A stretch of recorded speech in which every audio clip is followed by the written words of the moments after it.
Assalamualaikum warahmatullahi wabarakatuh. Perkenalkan, nama saya Nafisa Destriana. Saya di sini akan menjelaskan tentang resume jurnal ilmiah untuk mata kuliah fitofarmaka.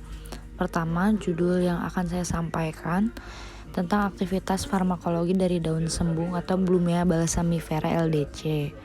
Untuk nama jurnalnya sendiri, saya mengambil dari uji aktivitas antifungi ekstrak daun sembung Blumea balsamifera LDC terhadap jamur Candida albicans dan Trichostorum rubrum secara in vitro beserta profil kromatografi lapis tipis.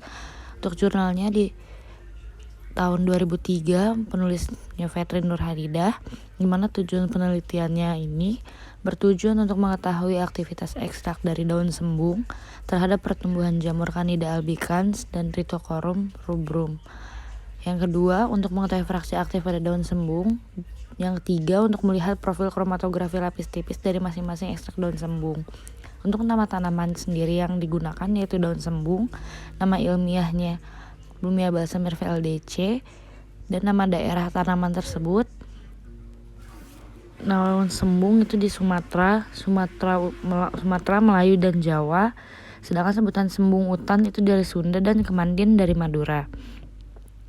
Untuk latar belakang pengujian, salah satu obat tradisional yang dikenal dan banyak tumbuh di Indonesia adalah daun sembung, atau bisa disebut Blumea balsamifera LDC, di mana sebelumnya penggunaan daun sembung itu sendiri digunakan sebagai obat tradisional untuk menyembuhkan berbagai jenis penyakit, contohnya seperti rematik, sendi, nyeri haid, sakit kulit, antimikroba, diare, dan lainnya. Daun sembung sendiri mengandung berbagai senyawa kimia seperti polifenol, saponin, tanin, glikosida, minyak atsiri, dan flavonoid, di mana senyawa-senyawa tersebut efektif sebagai bahan dasar dari obat yang perlu dikembangkan. Dan penelitian tentang ekstrak daun sembung sebagai anti jamur belum banyak dilakukan. Sementara pada beberapa pustaka menyatakan daun sembung efektif sebagai obat tradisional untuk anti jamur. Atas pertimbangan tersebut, dikarenakan masih banyaknya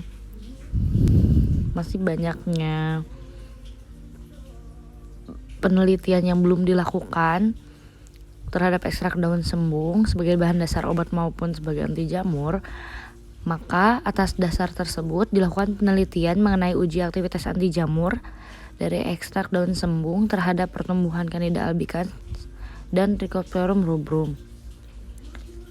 Dari hasil ini diharapkan akan diperoleh informasi yang jelas mengenai aktivitas anti jamur dari daun sembung. Untuk metode dan bahan sendiri, tempat penelitian dilakukan di Lab Fakultas FMIPA Universitas Islam Indonesia di Yogyakarta.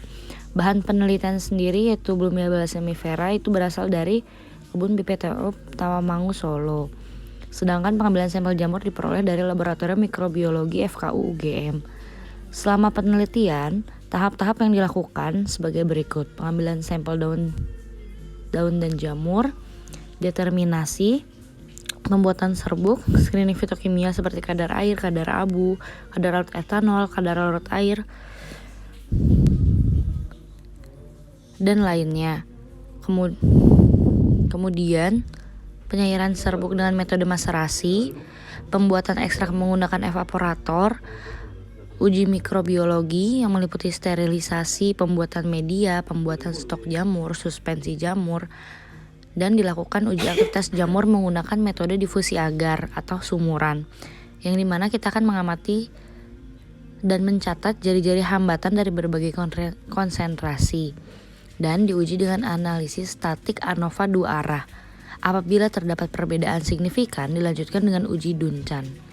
Kemudian akan dilakukan uji penentuan KHM, dan yang terakhir akan dilakukan pengujian identifikasi kandungan senyawa kimia menggunakan KLT, yang dimana akan digunakannya lempeng silika gel GF254 yang terdiri dari dua fase gerak yaitu heksan etil asetat metanol dan reaksi amoniak dan toluren etil asetat, yang dimana senyawa-senyawa tersebut mempunyai aktivitas antifungi bersifat nonpolar dan termasuk golongan terpen dan polifenol.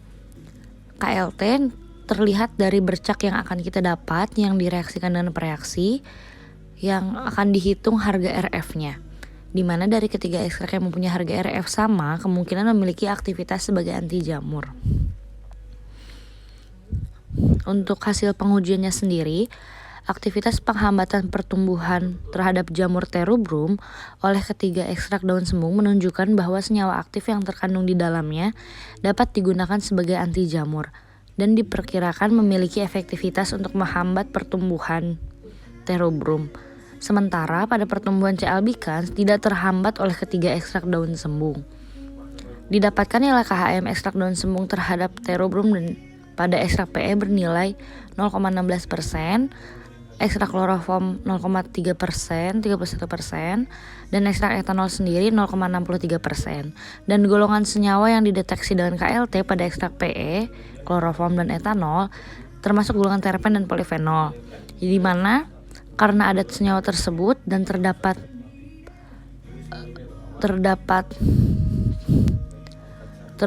uji yang menyatakan dapat disimpulkan sementara bahwa terdapat aktivitas anti jamur pada ekstrak daun sembung. Untuk pembahasannya, ketiga fraksi ekstrak daun sembung yaitu PE, kloroform, dan etanol memiliki aktivitas terhadap fungi Terubrum. Sementara terhadap fungi albicans tidak menunjukkan bahwa salah satu dari fraksi mampu membunuh atau menghambat pertumbuhan jamur C. albicans. Mengapa demikian? Karena diperkirakan bahwa Terubrum memiliki kemampuan senyawa aktif yang dapat merubah komponen penyusun sel dengan cara jalan reaksi penghambatan metabolisme pada tingkat molekuler, yang dimana akan mempermudah molekul protein dan asam nukleat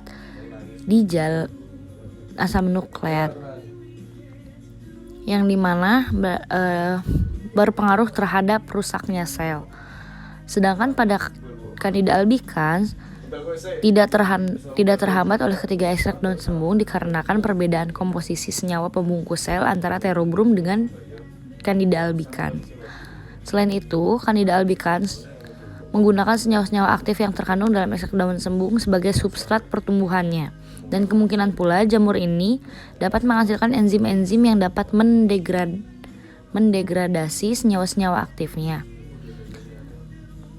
Untuk daun sembung itu sendiri yang telah saya sebutkan sebelumnya mengandung senyawa-senyawa antifungi, di mana akan dijelaskan satu-satu seperti alkaloid, saponin, flavonoid, dan minyak atsiri. Untuk flavonoid itu sendiri mekanismenya menghambat pertumbuhan fungi dengan cara koagulasi protein. Jika protein terkoagulasi maka fungi tidak dapat tumbuh. Untuk saponin, mekanismenya dengan menghambat mikroorganisme dengan cara merusak fungi membran sel yang berakibat hilangnya kandungan sitoplasma dan kadar tinggi lisisnya sel. Terakhir, untuk minyak atsiri, mekanismenya menghambat pertumbuhan sel pada jamur dengan lisisnya membran lipoprotein yang mengakibatkan komponen dalam sel akan keluar dari sel sehingga pertumbuhan sel terganggu hingga kematian sel. Untuk kesimpulannya, ketiga ekstrak daun sembung memiliki aktivitas antifungi hanya terhadap fungi Terubrum, tetapi fraksi-fraksi tersebut tidak berpengaruh terhadap Candida albicans. Yang kedua, didapatkan nilai KHM ekstrak daun sembung terhadap Terubrum pada ekstrak PE bernilai 0,16%, pada ekstrak kloroform bernilai 0,31%, sedangkan pada ekstrak etanol bernilai 0,63%. Dan untuk golongan senyawa yang dapat dideteksi KLT tersebut pada PE, kloroform dan etanol yaitu adalah golongan terpen dan polifenol, di mana dengan adanya golongan tersebut menunjukkan adanya aktivitas anti jamur pada ekstrak daun sembung. Sekian yang dapat saya sampaikan. Wabillahi taufiq wal hidayah. Wassalamualaikum warahmatullahi wabarakatuh.